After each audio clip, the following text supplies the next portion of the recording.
अहो 25 वर्ष विरोधी पक्षात होतो, सत्ताधारी पक्षात का आलो? तर चांगलं खातं मिळेल म्हणून. पण मिळालं काय? दुष्काळ खातं. खायला निदान सुकाळ खातं तरी द्यायचं. सुकाळ खातं? अहो म्हणजे महसूल खातं, नगर विकास खातं, हे खातं ते खातं, ज्या खात्यात खाता येतं ते खातं.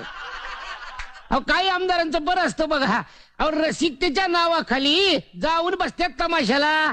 तसं आपलं गुणवंतराव. आम्ही आपलं बसलोय दुष्काळी दौरे करत.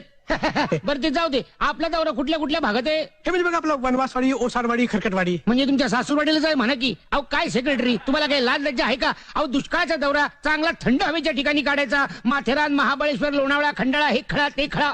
सॉरी सर, काय झालं? पुढल्या दुष्काळात ही चूक दुरुस्त होईल. लक्षात ठेवा. आणि आमच्या वाहनाची तयारी झाली का? Yes sir. आणि हे काय घेऊन फिरताय बरोबर बोच? सर हा आपल्या गाडीचा ड्रायव्हर आहे. हा गाडीचा ड्रायव्हर? अरे आमची एसी कॉन्टेसा, आतमध्ये फ्रीज, सगळ्या सुखसोयी, आणि तीच चालवायला हा रिक्षाचा ड्रायव्हर घेऊन कुठे फिरताय? साहेब काय? हा माझा मेवणा आहे. तुमचा मेहुणा आहे? म्हणजे बायकोचा भाऊ? हा लय नाजूक काम असतंय. बरोबर घ्या, बरोबर घ्या. आपल्या मेहुण्याला, आपल्या भाच्याला, आपल्या पुतण्याला, आपल्या चिरंजीवाला पहिलं काम मिळालं पाहिजे, मग बाकीच्यांचं बघू. हे गाडी स्टार्ट कर, स्टेरिंगच्या खालीच जातोय. हे एसी ऑन कर, एसी. शाबास. हा कसं अगदी लोणावळ्याला असल्यासारखं वाटतंय. वा हा हा. काय झालं बॉम्बलायला?